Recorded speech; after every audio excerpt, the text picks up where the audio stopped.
You peer into the ornate coffin. Finding it unoccupied, you see that the interior is lined with shiny red satin. A beautiful satin pillow adorns the interior of this ornate coffin. The thought of anyone sleeping in this coffin makes the hairs on the back of your neck stand on end. At long last, you have located the final gem, the Death Gem. You breathe deeply, reach out, and take the stone in your hands. It is ice cold to the touch, but you don't care. This is the last thing you need to unlock the door of destiny. Now all you have to do is get out of here. You are not the door of destiny.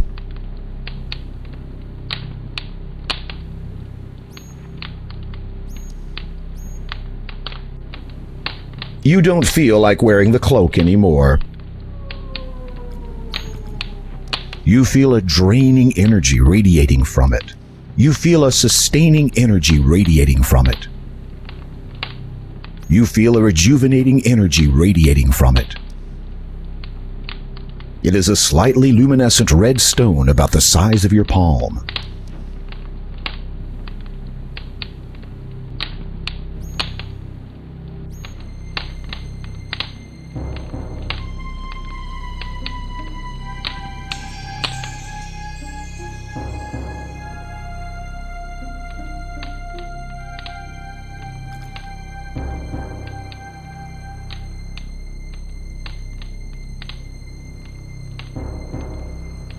The huge wooden doors are locked, and you can't open them without the cross key. It appears that you are trapped in this ghastly castle.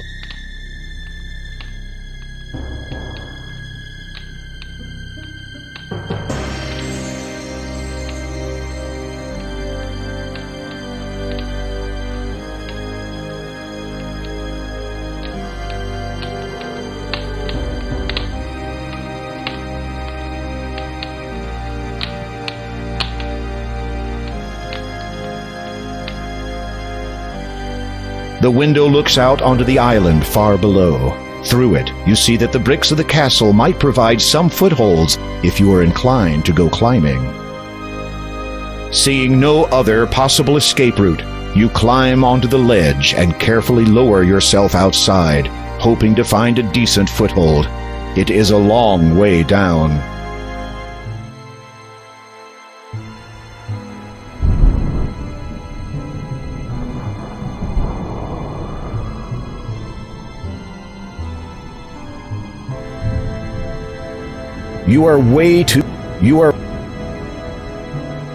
The bricks of the wall are slippery.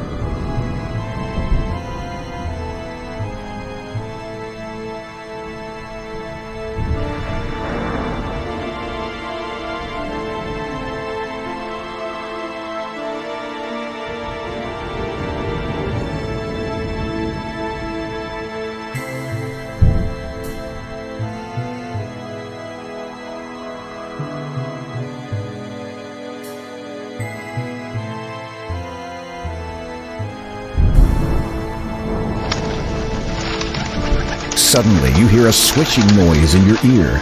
It's joined by two others. You instinctively try to brush whatever it is away, but in doing so, lose your hold on the bricks and fall backwards.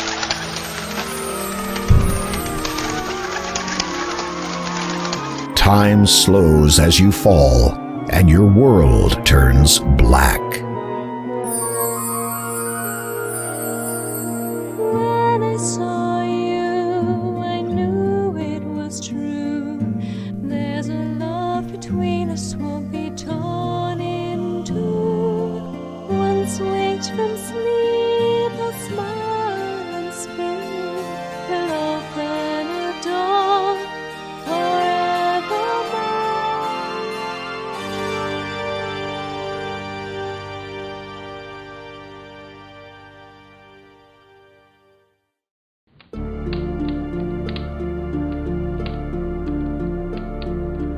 Our guest has awoken, my love.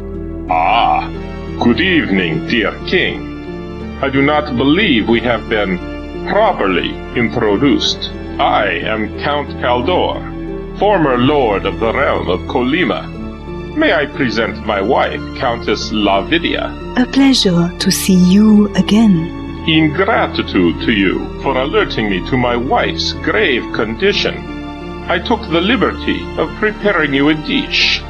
I thought you might be hungry after your harrowing adventure at my window. You will forgive us if we do not join you. Our tastes differ from yours, do they not, my darling? You shudder to think what different tastes actually means, but for some reason you note that you can no longer hear any rats squeaking in the distance. Indeed, so much to become accustomed to. You shall have all the time that the world has to share to grow accustomed to such things. Well, perhaps 30 years. Should the father locate the item by then, there might not be enough world left for anyone afterwards. Has this father to do with why you frequently went abroad, always with that cloak of yours? Most certainly. But I think that my affiliation with him and his association has come to a close. My obligations to them took me away from my beloved too often. I do not wish to repeat that mistake. You are forgiven, my love. Their attention, which seemed to have wavered momentarily, now redirects back to you. Well, well, well. What to do with this one? What were you going to do with him? Kill him. I had quite clear instructions from Hagatha, who had apparently received them from the father himself. But if you are not, as you say, affiliated with his association anymore... They both share a knowing smile. Tell us, King Graham, why are you here in Colima? You take a deep breath, trying to ignore the fact that you are the only one capable of doing so, and relate your story of the vision in the magic mirror and your quest to find the 3 gems of nature. The Count and Countess exchange cryptic smiles. Romancing the stones. Indeed. Obviously, that was a private joke, as you did not understand it. So you search for the one with which you would share the rest of your life. On that I cannot fault you, nor on your intentions here. Therefore, I can forgive the trespassing. However, there is the matter of the dark gem you wish to remove from my castle.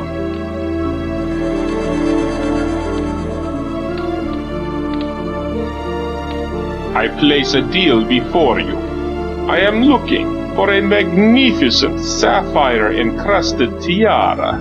It is a valuable family heirloom and has been on this estate for centuries. This castle and its estate are oldable. It could be virtually anywhere, in any number of hiding places. I suspect there are many that even I am not aware of. I wish to present this tiara to my wife as a gift to commemorate the eternity we shall spend together. If you can find it and bring it to me before sunrise, then I will give you the gem you seek and your freedom. You nod, unable to believe that you have virtually been ushered away from death's door just so you can run an errand for a couple of vampires. You do not want to think about the consequences if you fail to meet the deadline.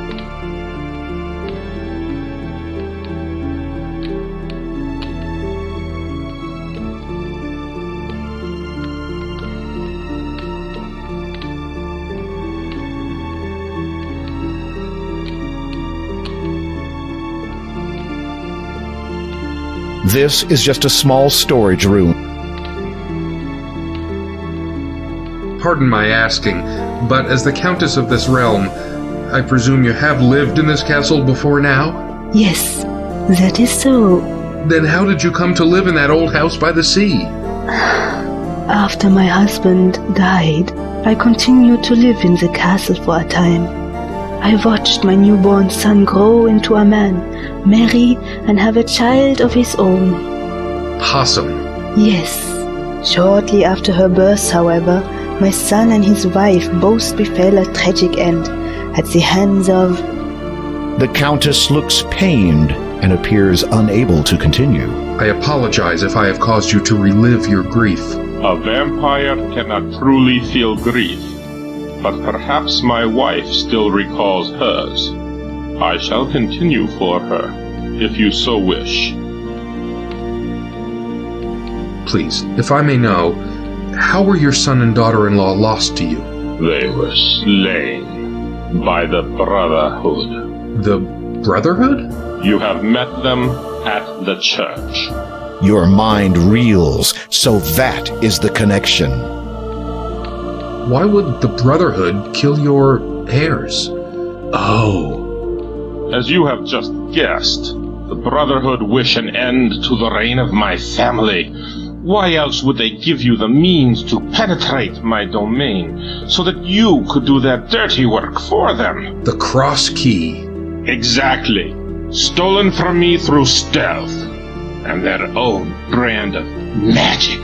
The Counts of Colima have all descended from a single bloodline. We have always been partial to change, as opposed to the stagnating status quo of the Brotherhood.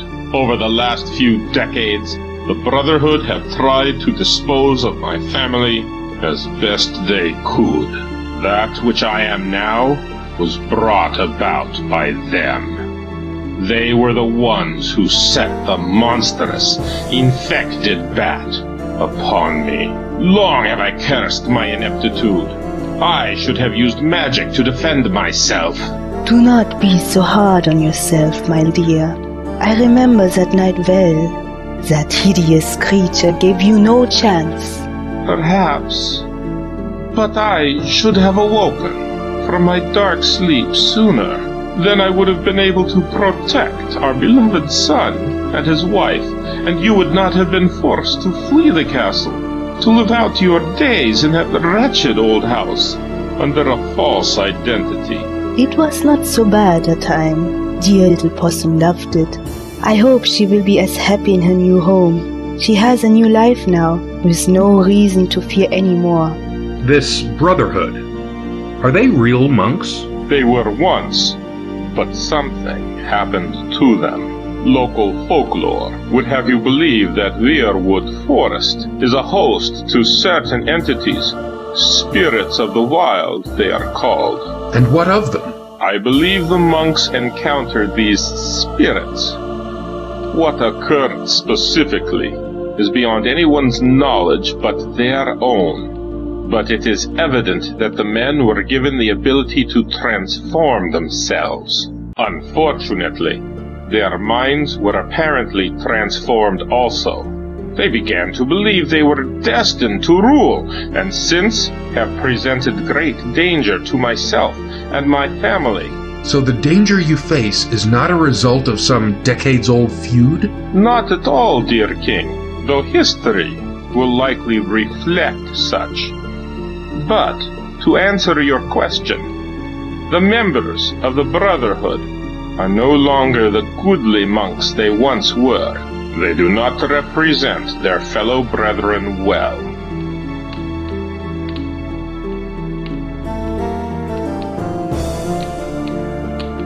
Chairing this meeting would be a waste of time. So, I have until just before sunrise to retrieve this tiara? That is correct.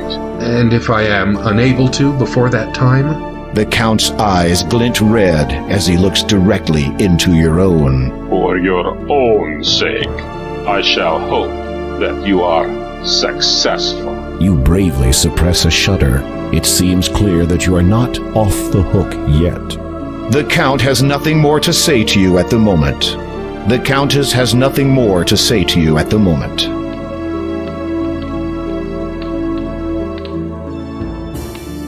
An entire smorgasbord adorns the tabletop. It sits upon an elegant blood-red tablecloth. There is a leg of ham on the table. You take the ham from the dining table. You're not hungry enough to eat an entire leg of ham by yourself.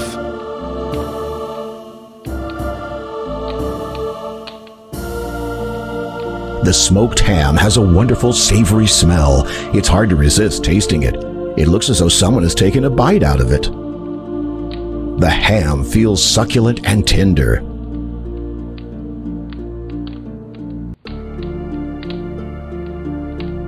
An entire smorgasbord.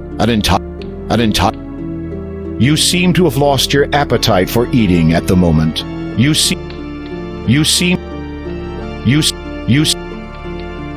don't have time to sit around.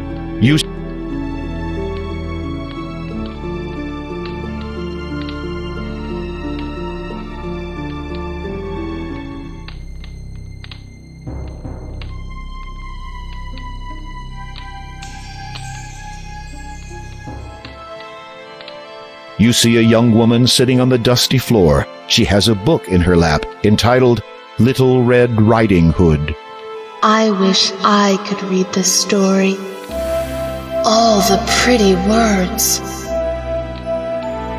Whatever do they say? A young woman sits on the dusty floor. She is reading, or trying to read, a book entitled Little Red Riding Hood. Aside from the pictures, she does not appear to be comprehending the content at all. The pictures look interesting, but what is this book about? The book tells the story of a young girl who met a wolf in the forest. The young woman's head snaps up. Her black eyes drill into your own. You gasp as you realize you are looking at yet another vampire. Just how many has the count made tonight? The young woman's lips transform from hungry to, fortunately, pleasant recognition. So you are the guest of my grandfather's house. I was hoping I would meet you again. The woman is startlingly beautiful, but in an eerie, unnatural way. You find yourself unable to speak for a moment. She does look somewhat familiar, but from where? Oh, my handsome gentleman does not recognize me? Should I? You remember the basket, the soup? With a start, you recognize the young woman. She's grown and matured considerably since you last saw her. The little girl, Possum, has been transformed completely into this. She has traded her small ruby cloak for a dazzling satin robe of the same color. Are you unhappy with my appearance? No, it's just that you have me at a disadvantage. I do not know your real name. Anastasia. A beautiful name. Yes, 'twas one of the few things my parents left me before they died. They're probably buried somewhere on this island, as a matter of fact. What do you seek here? You explain your so far unsuccessful attempt to locate the tiara. The young woman looks thoughtful for a moment, then suddenly snaps her fingers. A discarded pile of books shift aside from the floor, and a single black book is revealed underneath. She appraises the black book with indignant incomprehension, then holds it out towards you. You take the book from Anastasia's hand. I do not suppose that has anything to do with it, but it must be about something important.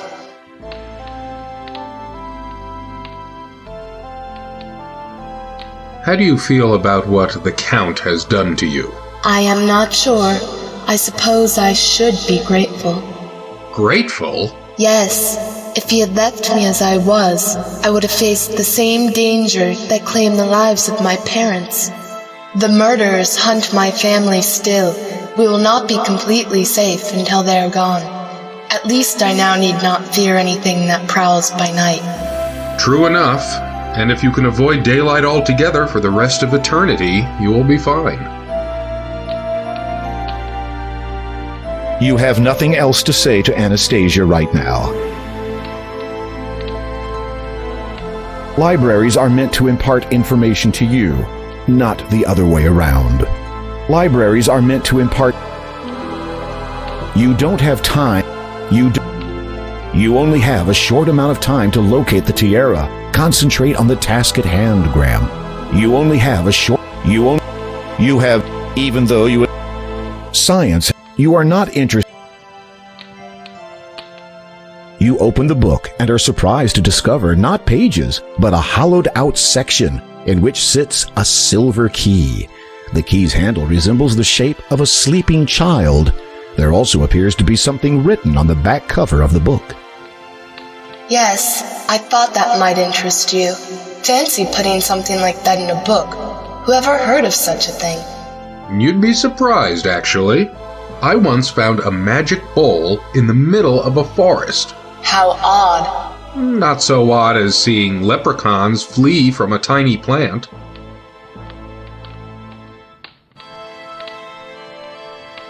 No key in this world can unlock your heart.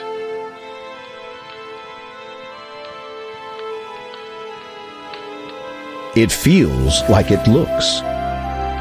It is a shiny silver key. In the hollow, you can see that the inside back cover has been written on. Some words have been scrawled onto the paper. They are faded, but still mostly legible.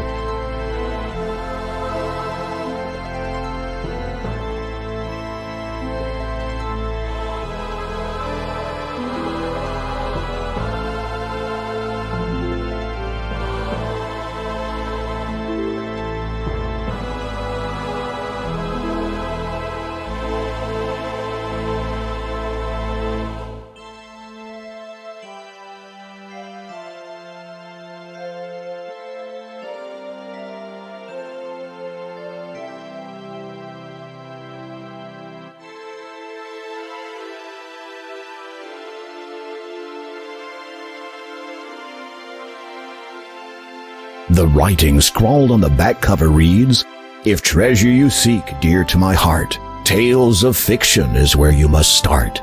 Find first the beauty with stepsisters too, then visit the huts that the big bad wolf blew.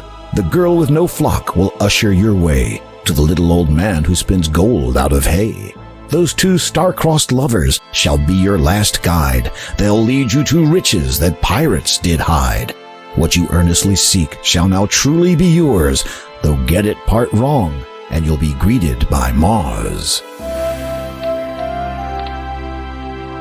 The book contains instructions, but instructions pertaining to what, I wonder? Read it to me.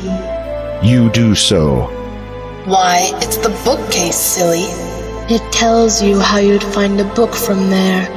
You have to simply follow the directions. I am sure you will figure it out. What is Mars?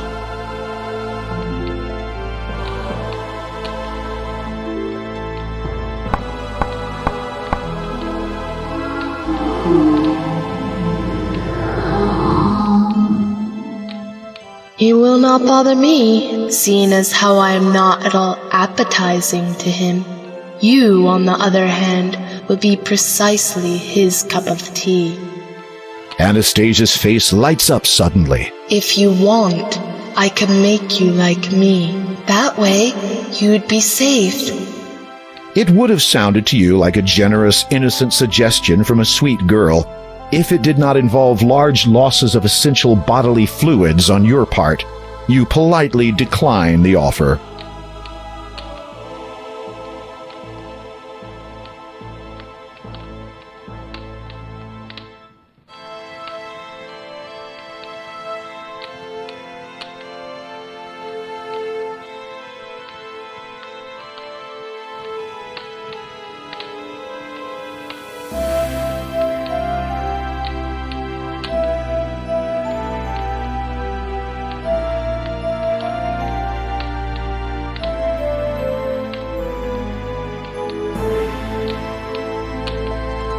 You can't. In the writing scrawled on the back cover reads,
you become acquainted with the greatest book critic of all time.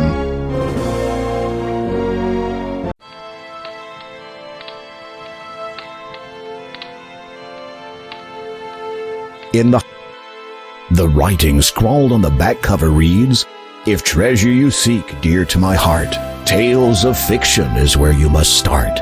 Find first the beauty with stepsisters too, then visit the huts that the big bad wolf."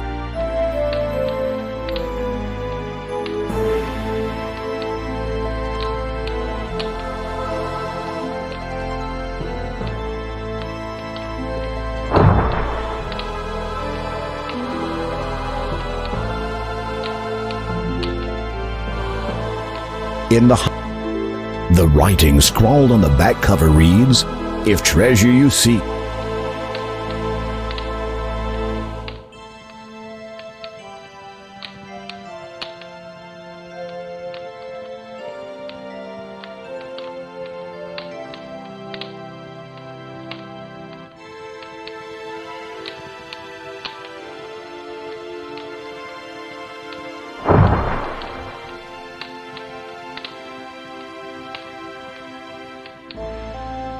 In the hollow,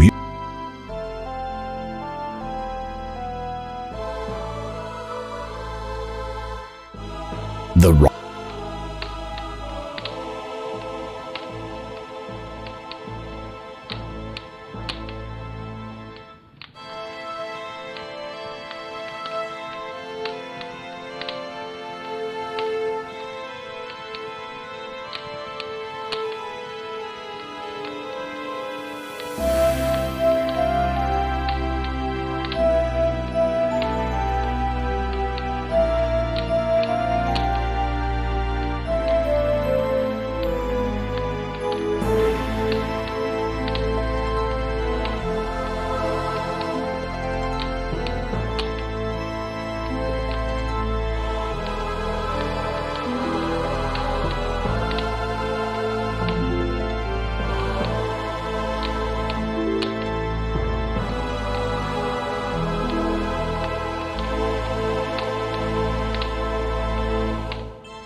Little Bo Peep.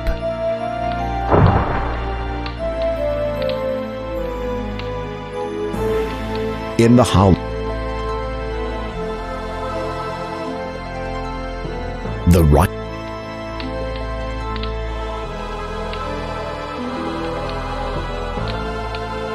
Rumpelstiltskin.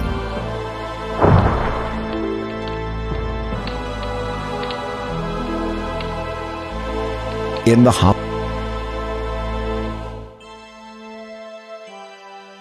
the writing,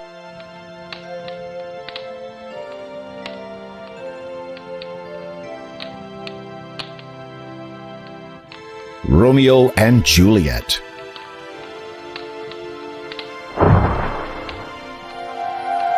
A new book has appeared on the third shelf down. Treasure Island. You've located the correct book. You pluck it from the shelf and read its title, Treasure Island. What is this? There seems to be a lock binding the cover shut. The keyhole requires a small, thin key.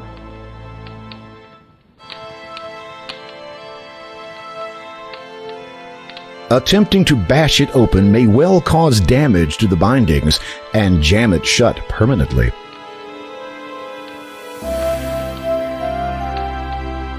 It is a leather-bound book entitled Treasure Island. It has a brass lock which binds the contents shut.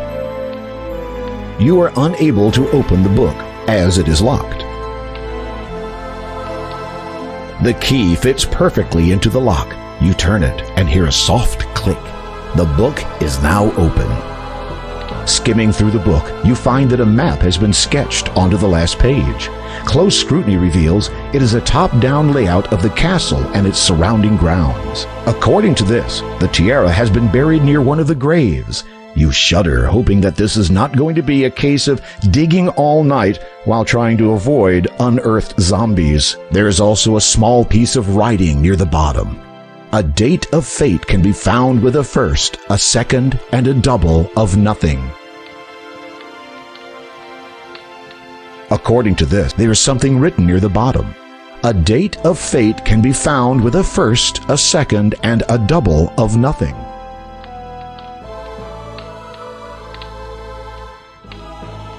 The young woman is stunningly beautiful. In her face, there are traces of the little girl she once was. You wonder if that innocence has also survived the transformation. You have nothing else to say to Anastasia right now.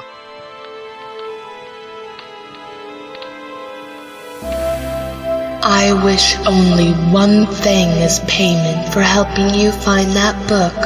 Of course. Would you be so kind as to take this bracelet and place it on my mother's grave? I believe she wanted me to have it while I was alive. Now, it seems no longer appropriate to keep it. Thank you. I must retire now. It will not be long before sunrise. Good night, Graham. Good night, Anastasia.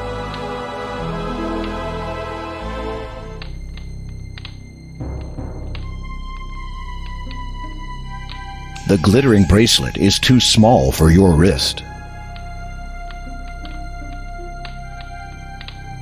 You run your finger over the jewels.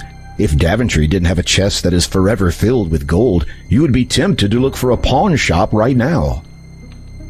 The bracelet looks like it would fit a small wrist. It is a circlet of diamonds surrounded by beautiful sapphires.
As you step further into the cemetery, you can feel your life force slowly being sucked away by the disembodied spirits. You suddenly find yourself unable to move. The ethereal spirits drain the life force right out of your body. You tup with the spirits and find only the grave.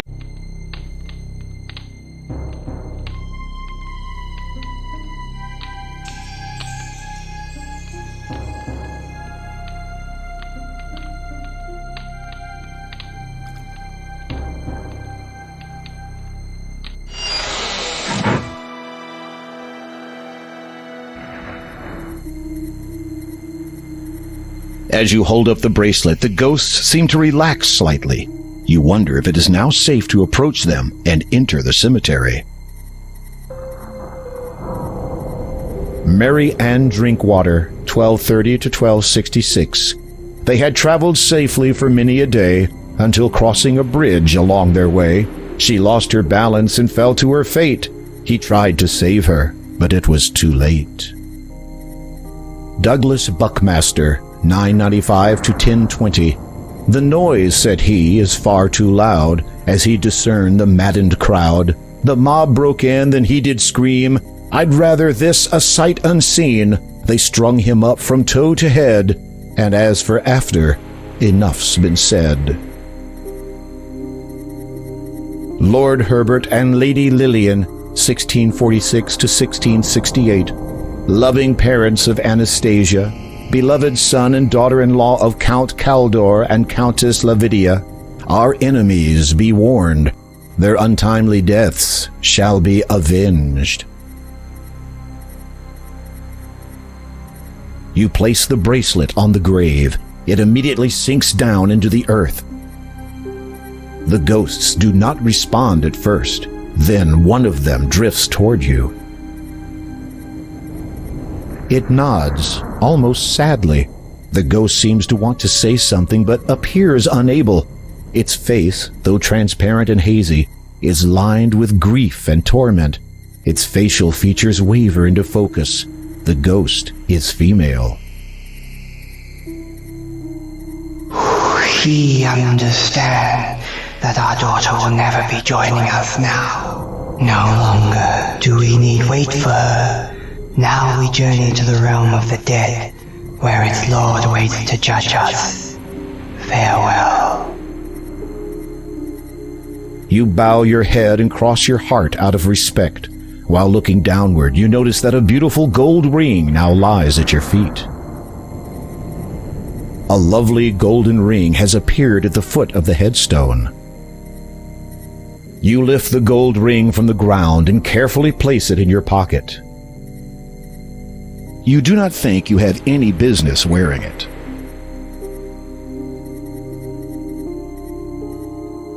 A perfect circle. It is a gold wedding band.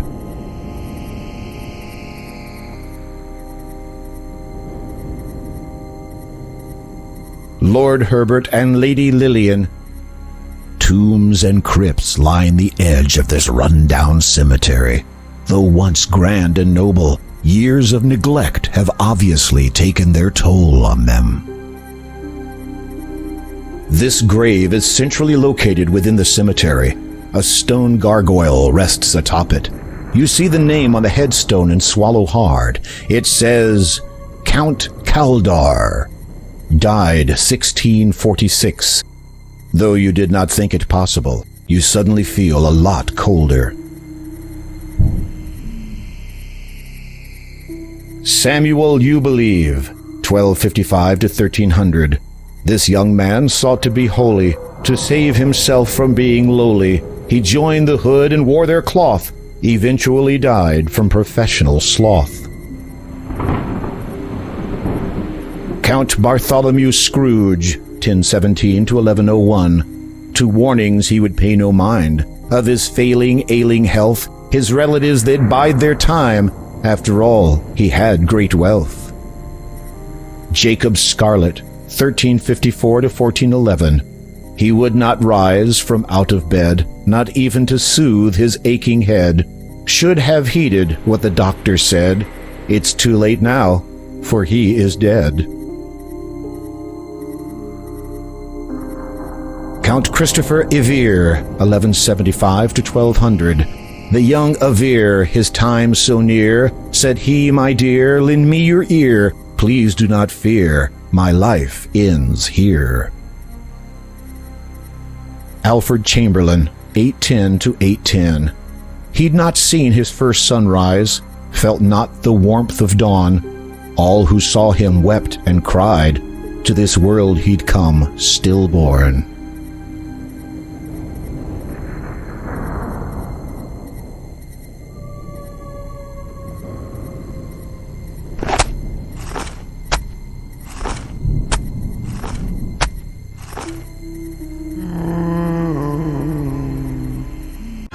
You become acquainted with your new roommate. You will both be spending a lot of time together.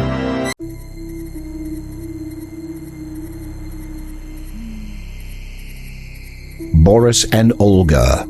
There was an old couple named Olga and Stovich, who in truth made quite a nice pair. They lived with each other for many long years till they wound up in each other's hair.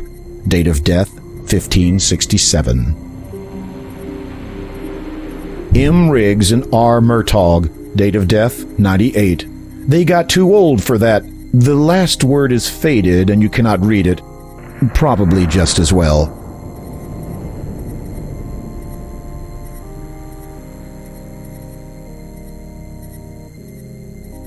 According to this, the tiara has been buried near one of the graves. There is something written near the bottom. A date of fate can be found with a first, a second, and a double of nothing.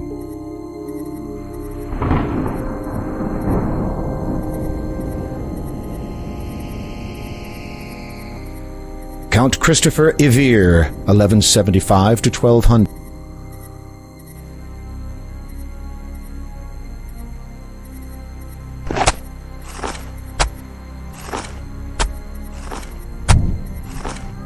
You stop digging when your shovel hits something hard.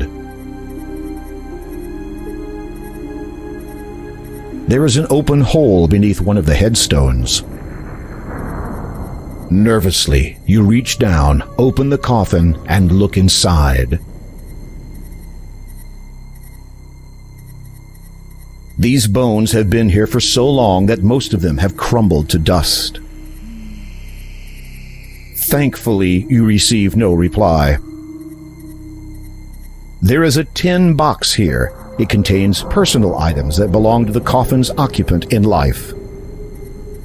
You search through the belongings of the deceased. According to the headstone, they belong to Count Christopher Ivere. After some tentative searching, you find a parchment. It appears to be the last will and testament of Larman Odnarb, healer. This isn't right. You run your eyes over the parchment. It's dated 1200, the same as the date on the headstone. However, the instructions pertaining to his burial were for Larman to be placed near his family at the church's cemetery. Oh dear.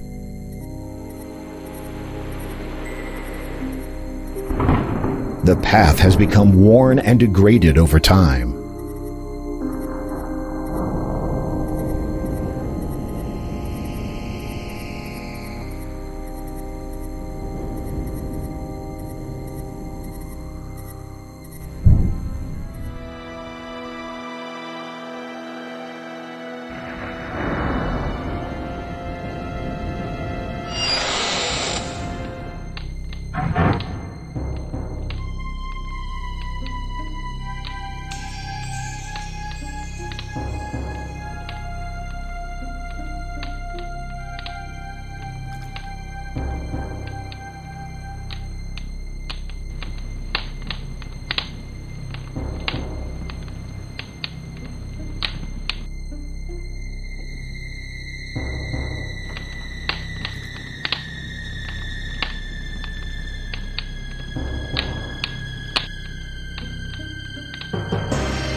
The shrouded ghoul looks very frightening. His hands are little more than claws, and his face is nearly completely hidden inside the hood of the shroud. He is waiting to ferry you back to the other side of the poisonous lake. You need to get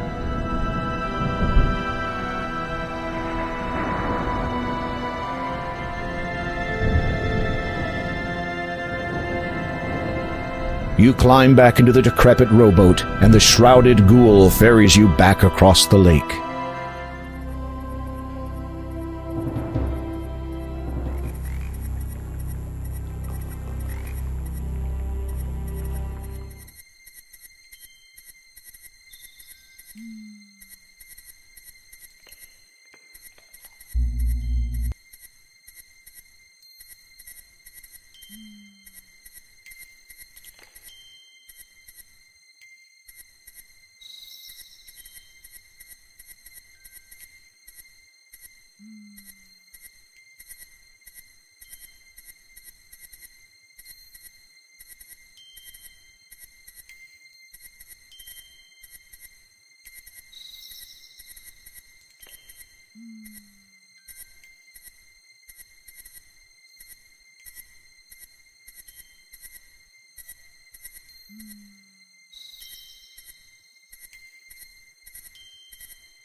Your heart beats faster and faster as you push on the handle of the church door.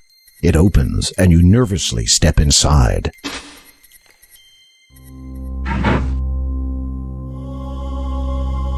Evidently, someone stands at the center of the symbol, as you can see some hair on that part of the floor. There are a number of brown robes on the floor, similar to the one worn by the monk you met earlier. A strange pattern has been drawn on the floor, adorned with candles and peculiar objects. You see a book sitting on the altar. It appears old and worn. A large tapestry now adorns the wall behind the altar. The image on the tapestry bears a depiction of some kind of ceremony or ritual. It is somehow reminiscent of the room you are now standing in. You have no need for a robe. Besides, it seems to have a lot of hair on it. You'd get a skin irritation. You'd rather not touch the symbol, as you don't like to think how it may have been used. You aren't eager to pick anything up from this floor. You see a book sitting on the altar. You look over the book. It is a journal written by Lowolf, head monk of the Church of Kalima. Flipping through it, you see a paragraph with a name you recognize.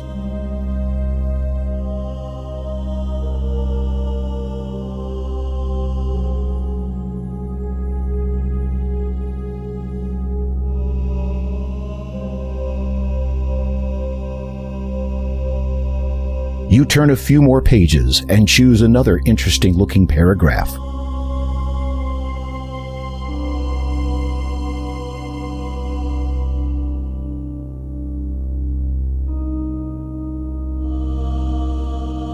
The journal largely contains many entries of similar types and of daily matters of a monk's life. You are about to replace the journal where you found it, but your eye catches a most peculiar passage.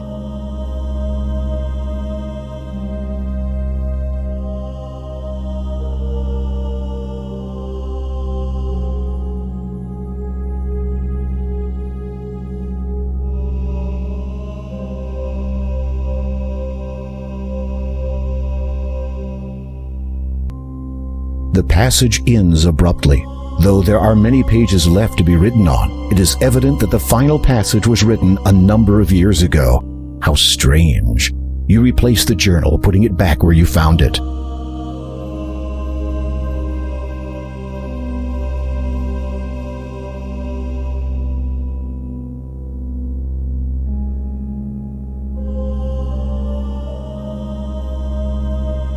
The crucifix has been removed from its original place of prominence and now leans at a careless angle against the wall.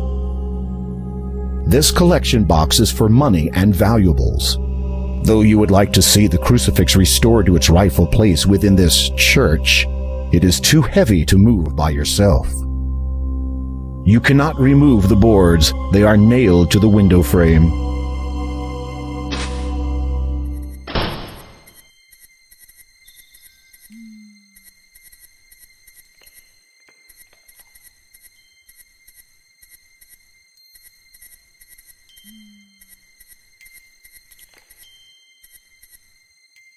You have come to the church of trees seeming some bushes are you have come some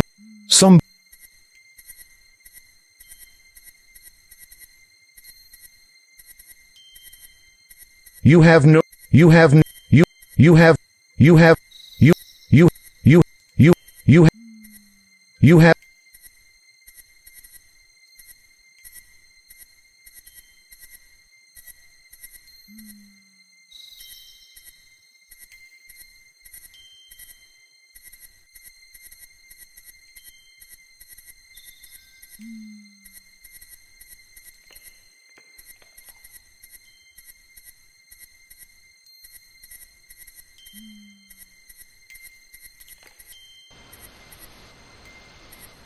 You're not thirsty right now.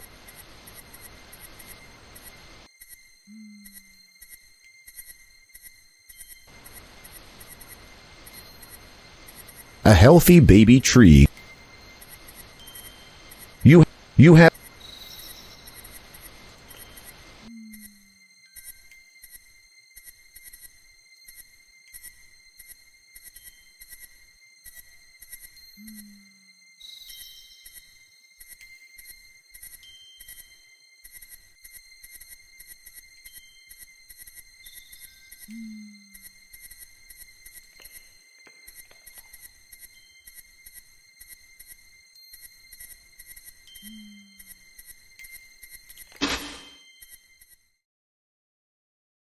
You have no reason to look through these old drawers. You don't need any cold ashes.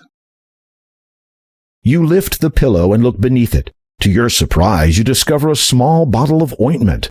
A label on the side reads, Wolfbane. Being very careful not to smash it, you take the ointment and put it in your pocket. You don't need the pillow.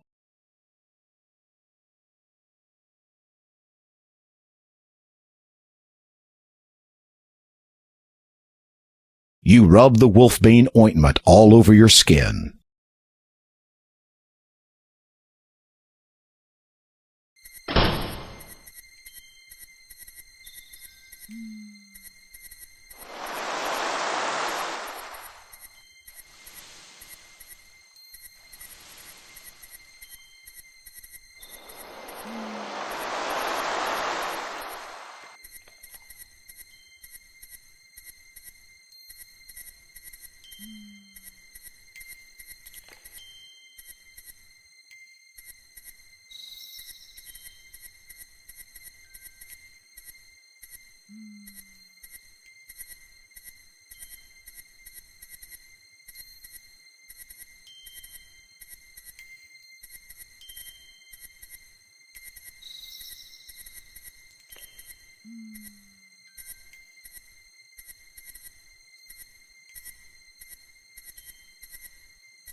Touching the door, you would prefer not to place the gems of nature into the door until you have collected all 3 of them.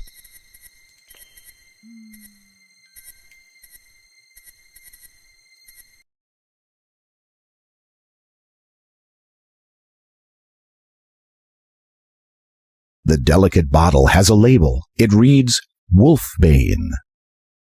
The bottle feels cold.